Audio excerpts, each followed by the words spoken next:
안녕하십니까. 녹색물류에 대하여 발표할 통계학과 박소민입니다.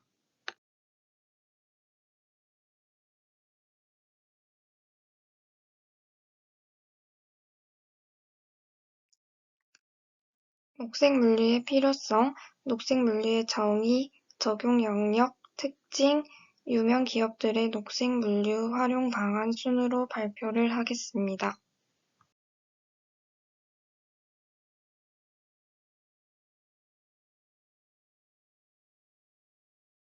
먼저 녹색물류의 필요성에 대해 알아보겠습니다.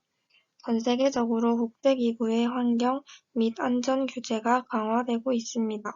또한 기후협약 등 국제협약이 강화되고 있으며 특히 2005년 교토의정서 공식 발효로 인해 선진국을 중심으로 정부와 기업 모두 온실가스 감축에 노력하고 있습니다.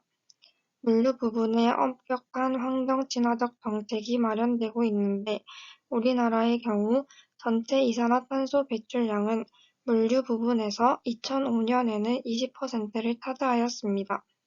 2020년에는 23.9%로 전망되고 있으며 이는 선진국 역시 비슷한 실정에 있습니다. 이와 같은 이유로 친환경적인 물류 활동의 확산에 대한 사회적 필요성이 부각되고 있습니다. 또한 환경의 지속 가능성을 논하고 있는 시점에서 기업 역시 환경을 고려한 기업 경영에 주목하고 있습니다.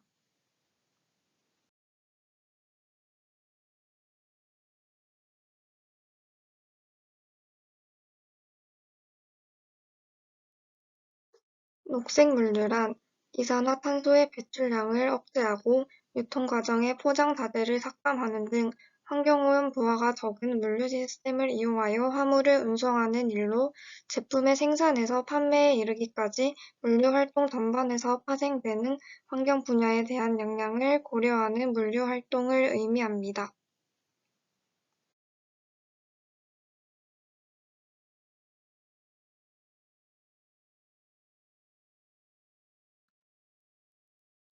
녹색 물류에는 협의의 녹색 물류와 강의의 녹색 물류 두 가지 종류가 있습니다.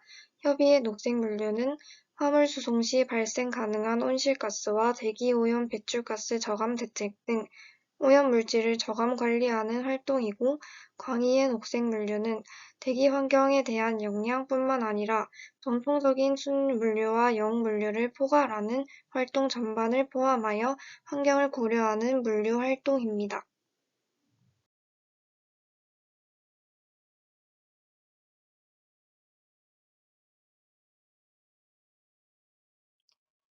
다음은 녹색 물류의 적용 영역입니다. 포장, 수배송, 창고, 역 물류 순으로 알아보겠습니다. 포장은 구매 의욕을 자극하는 수단이자 파손이 없이 온전한 물건을 인도하기 위한 수단입니다.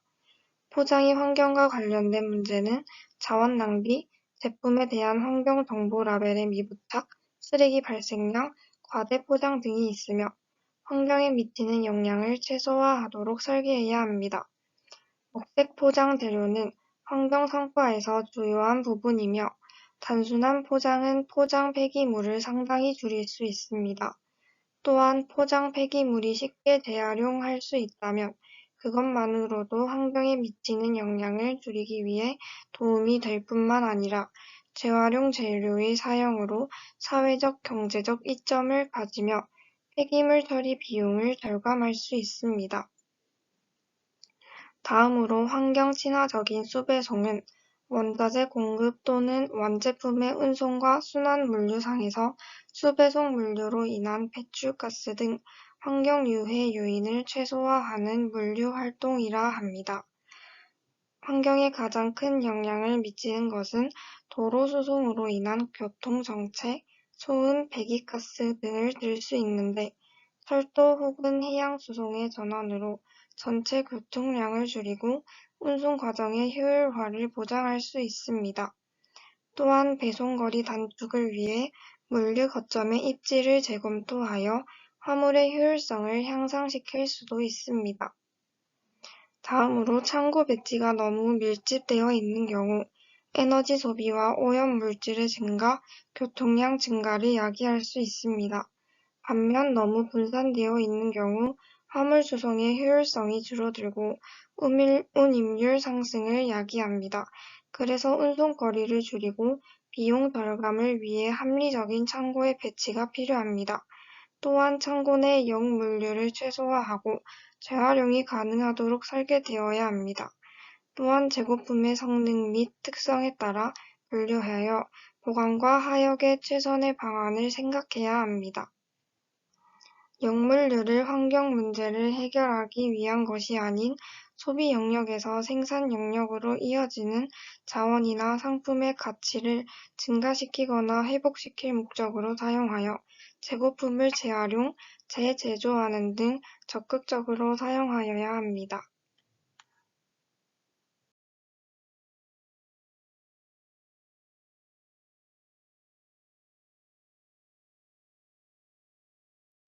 다음으로 녹색물류의 특징을 두 가지 알아보겠습니다. 첫 번째로 신규 투자에 어려움이 있을 수 있습니다. 기대이익이 불분명하고 화주기업의 탄소 감축 니즈가 있어야 시작할 수 있습니다. 두 번째로 녹색물류 효과를 증명하기 위해 시간과 노력이 꾸준히 필요합니다. 투자 대비 탄소 감축 효과를 꾸준히 분석해야 하며 녹색물류에 대한 효과와 비즈니스 모델의 구축이 어려울 수 있습니다.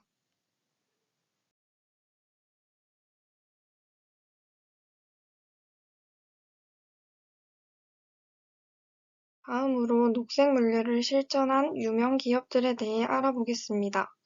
용마로디스, 버만판토스, 홈플러스, 이그린 하나물류, CJ 대한통운, DHL 코리아, DGF 리테일, 동원산업, 로지스홀 등과 같은 기업들이 우수 녹색 물류 실천 기업으로 선정되었습니다.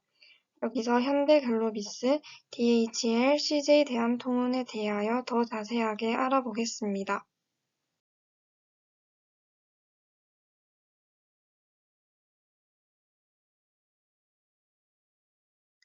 첫 번째로 현대글로비스는 물류 유통 분야 선도 기업으로서 신기후 체제와 대내외 환경 정책에 발맞춰 차량 선박 물류센터 등 사업 전반에 걸쳐 다양한 친환경 활동을 펼치고 있습니다. 그동안 쌓인 친환경 물류 운영 노하우를 중소협력사에게 전파하기 위해 환경 경영 교육을 지원하는 등 물류 산업 전반으로 에너지 저감형 친환경 물류 생태계 조성을 위한 노력도 지속하고 있습니다.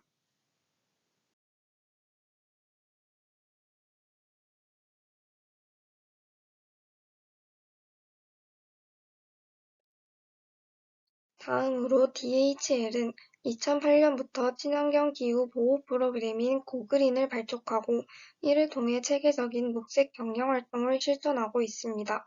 2017년에는 2050년까지 물류 현장에서 발생하는 탄소 배출을 제로로 줄이는 탄소 배출 제로를 선언했으며 이를 완수하기 위해 2025년까지 탄소 효율성 50%를 달성하겠다는 중간 목표도 함께 수립했습니다.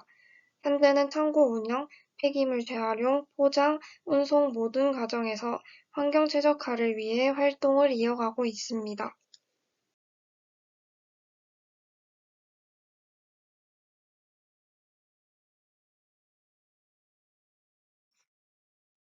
고그린 프로그램 10주년을 맞이한 2017년 탄소 배출 제로를 선언한 DHL은 이를 완수하기 위해 2025년까지 탄소 효율성을 50% 개선하겠다는 중간 목표를 수립하고 있습니다.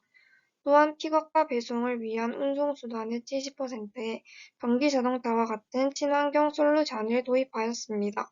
직원의 80%를 고그린 전문가로 육성하고 협력단체를 통해 매년 100만 그루 나무 심기를 적극적으로 추진하고 있습니다.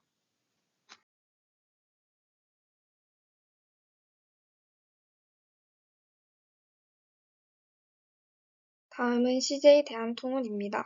친환경 물류 우수 사례로 유엔에서 소개되기도 한 CJ 대한통운은 전기 수소 화물차 도입, 플라스틱 업사이클링 유니폼 개발 등 친환경 물류 선도 노력에 유엔으로부터 인정을 받게 되었습니다. CJ 대한통운은 전기 화물차를 도입하고 EV 충전소도 함께 설치하였으며 정부 부처와 수소화물차 보급 시범 사업을 위한 업무 협약을 체결하기도 했습니다.